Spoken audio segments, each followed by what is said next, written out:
Menominee Tribal Enterprises and the Children's Museum of Green Bay held a peace tree ceremony this morning, also celebrating Arbor Day and symbolizing the peace among nations. Today's event also honored the 6 nations of the Haudenosaunee Confederacy, which joined together to create a peaceful means of decision-making by speaking of oral history of the tribes.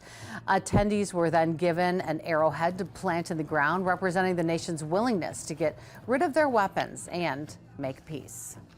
It's important that not only other tribal members know this history, but I think it's important to share it with other communities, different communities, and celebrating our differences, especially since we're all here on this land. And I think it's important to know the history of this land and what occurred here. The Menominee Forest provides enough oxygen to all of Wisconsin, northern Chicago, and the upper peninsula of Michigan, according to an official from Menominee Tribal Enterprise.